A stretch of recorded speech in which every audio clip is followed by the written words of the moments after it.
Rejoignez dès à présent la grande famille des abonnés de votre chaîne Sika TV sur les réseaux sociaux.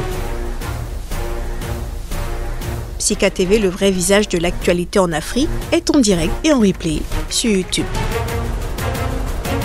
Abonnez-vous et cliquez sur la cloche de notification pour ne rien rater. Nous sommes également présents sur Facebook et sur Twitter.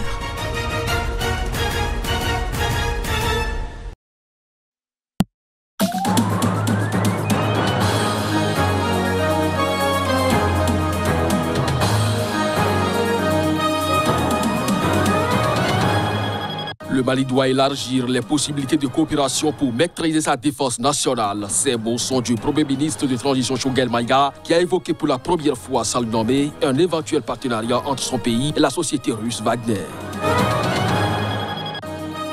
Laminé aux dernières législatives au Maroc, le parti islamiste PJD tente de réagir.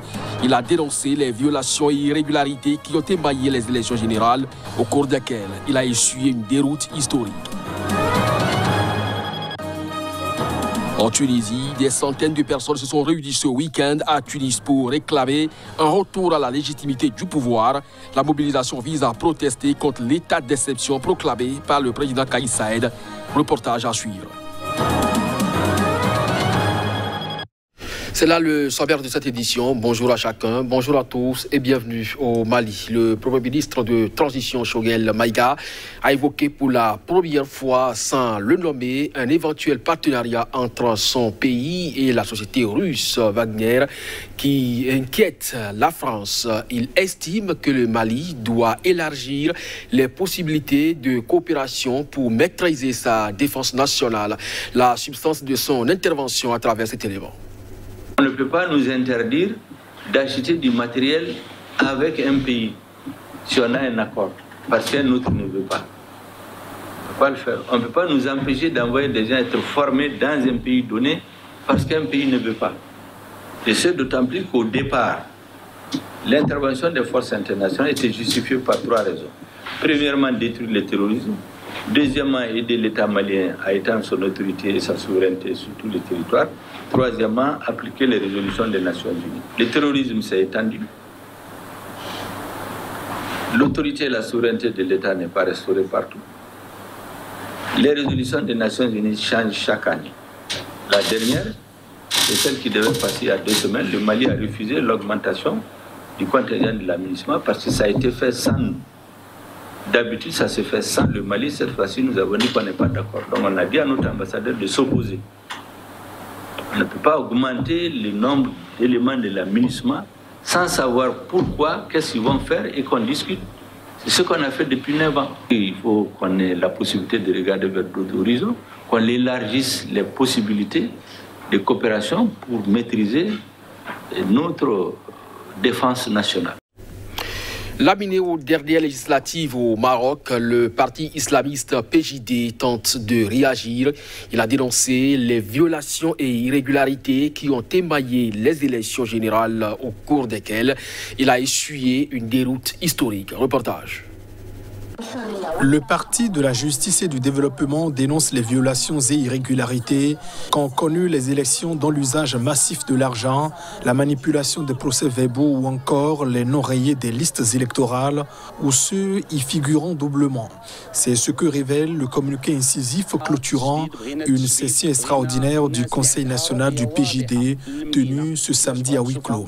Et pourtant, selon le ministre de l'Intérieur, les opérations de vote se sont déroulées dans des circonstances normales, hormis des cas isolés. Au pouvoir depuis 10 ans sans jamais véritablement gouverner, le PJD s'est effondré aux législatives, passant de 125 sièges à 13 sur un total de 395. L'ampleur inattendue de la défaite s'est confirmée avec les élections locales tenues le même jour. Le parti a dégringolé de 5021 élus à 777 au communal et de 174 sièges à 18 au régional.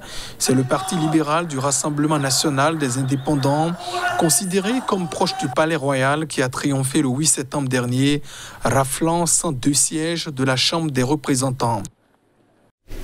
Le retour triomphal en Guinée de 4 figures de la mobilisation contre un 3e mandat du président Alpha Condé s'est transformé du moins en manifestation de milliers de personnes.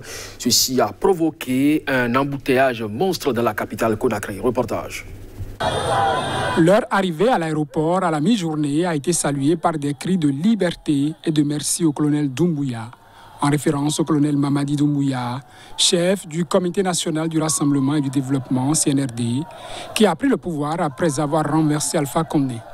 Parmi la foule venue les accueillir, certains portaient des t-shirts rouges du Front national pour la défense de la Constitution FNDC, coalition de mouvements politiques et de la société civile qui a mené la contestation contre le 3e mandat. D'autres arboraient le rouge, jaune et vert du drapeau guinéen. Tous saluaient ce retour permis par le nouvel homme fort de la Guinée. Je remercie les nouvelles autorités qui ont pris cette décision justement de nous permettre de rentrer et de libérer des camarades de lutte qui étaient en prison. Dans les jours et heures qui suivent, nous pouvons vous rassurer que le FNDC va décliner tout un plan opérationnel qui consistera à accompagner les nouvelles autorités vers le rétablissement de l'ordre constitutionnel. Les 4 militants du FNDC se sont ensuite difficilement frayé un chemin dans une foule de plus en plus nombreuse en direction du cimetière de Bambeto, en grande banlieue de Conakry, où devait se tenir une cérémonie de recueillement pour les dizaines de morts de la répression des manifestations contre le 3e mandat. Sur le terrain, cette fois, la junte a affirmé son autorité samedi, presque 2 semaines après le putsch, repoussant du coup, pour le moment, les demandes de la libération de l'ex-président Alpha Condé et les exigences d'élection dans les 6 mois au nom de la volonté du peuple. Elle demande à la CEDEAO de pouvoir écouter les aspirations du peuple guinéen et de ne pas reprendre avec ses erreurs du passé. Depuis vendredi soir, la junte formée lors du putsch du 5 septembre, le Comité national du rassemblement et du développement CNRD, désigne son chef, le colonel Mamadi Doumbouya, comme président de la République et chef de l'État. Le CNRD a détaillé samedi, lors de sa toute première conférence de presse, la réponse du colonel Doumbouya aux exigences de la communauté économique des États de l'Afrique de l'Ouest CEDEAO, qui était venue lui exposer la veille les présidents ghanéens Nana Akufo-Addo et ivoirien Alassane Ouattara. La délégation a pu rencontrer l'ancien président et a remercié le président Doumbouya pour cette facilité qui leur a été accordée.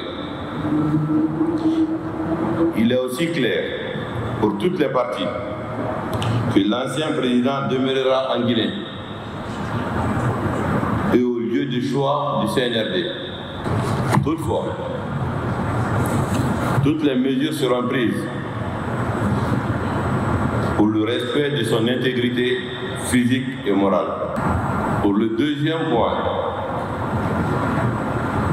qui est le retour de l'ordre constitutionnel et l'organisation d'élections dans un délai de 6 mois, il a été rappelé par le président de la République à ses hôtes qu'il était important que la CEDEAO écoute les aspirations légitimes du peuple de Guinée.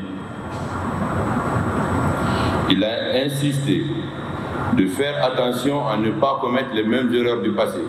La visite de la délégation de la CEDEAO faisait suite à un sommet extraordinaire de l'organisation jeudi au Ghana, qui en a assuré la présidence tournante, au terme duquel les dirigeants ouest-africains ont exigé la tenue, dans un délai de 6 mois, des élections présidentielles et législatives. Les ravisseurs de 121 étudiants d'un lycée du nord-ouest du Nigeria en juillet dernier ont libéré un nouveau groupe de 10 otages. C'est ce qu'a déclaré le responsable d'une association de parents. Les précisions à travers cet élément. Les bandits ont libéré hier 10 étudiants qui ont retrouvé leur famille, a déclaré dimanche à l'AFP Joseph Ayab, responsable d'une association de parents d'élèves kidnappés. Selon l'association, 100 des étudiants kidnappés ont désormais été libérés ou ont échappé à leurs ravisseurs. Nous avons encore 21 étudiants entre les mains de leurs ravisseurs et nous espérons obtenir leur libération rapidement, a ajouté Joseph Ayab. Selon lui, les négociations avec les ravisseurs sont frustrantes et angoissantes car ils libèrent leurs otages au compte-gouttes et les parents sont obligés de payer des sommes importantes à chaque fois qu'un lot est libéré. Les étudiants avaient été enlevés le 5 juillet dans le lycée Bethel Baptiste de Kaduna par des dizaines d'assaillants armés qui avaient attaqué l'établissement de nuit alors qu'ils dormaient dans leur dortoir. Connus localement sous le nom de bandits, des gangs criminels terrorisent depuis de longs mois le nord-ouest du Nigeria, où ils pillent les villages, volent le bétail et procèdent à des kidnappings de masse, notamment de lycéens et écoliers. Plus de 1000 jeunes ont ainsi été enlevés dans le nord du Nigeria depuis décembre, selon les autorités. La plupart ont été libérés après des négociations et paiements de rançon, malgré les démentis des autorités nigérianes. En Tunisie, des centaines de personnes se sont réunies ce week-end à Tunis pour réclamer un retour à la légitimité du pouvoir. La mobilisation vise à protester contre l'état d'exception proclamé par le président Kais Saied. Reportage. Ils sont plusieurs centaines de personnes, les Tunisiens, toutes tendances confondues, répondant à un appel publié sur les réseaux sociaux à se mobiliser sur l'avenue Habib Bourguiba à Tunis pour protester contre ce qu'ils qualifient de coup de force du président Kais Saied. C'est un message citoyen qui exprime la diversité de la rue tunisienne, de l'opinion publique tunisienne. Il y a des Tunisiens et des Tunisiennes qui sont contre les décisions du président de la République, contre le coup d'État, contre la Constitution. C'est un message pour le retour à la légalité et la légitimité constitutionnelle. Le 25 juillet, Kais Saied a limogé le Premier ministre Hicham Mechichi, suspendu le Parlement et s'est attribué le pouvoir judiciaire pour un mois renouvelable avant de prolonger ses mesures le 24 août jusqu'à nouvel ordre. Il a depuis évoqué la possibilité d'amender la Constitution adoptée en 2014 et qui a instauré un système hybride, ni présidentiel ni parlementaire, source de conflits récents entre les deux pouvoirs. Pour justifier son coup de force, le président Saied s'est appuyé sur l'article 80 de la Constitution prévoyant des mesures exceptionnelles en cas de péril imminent à la sécurité nationale. Mais plusieurs organisations non gouvernementales, opposants, partis politiques, magistrats et avocats ont dit craindre une dérive autoritaire.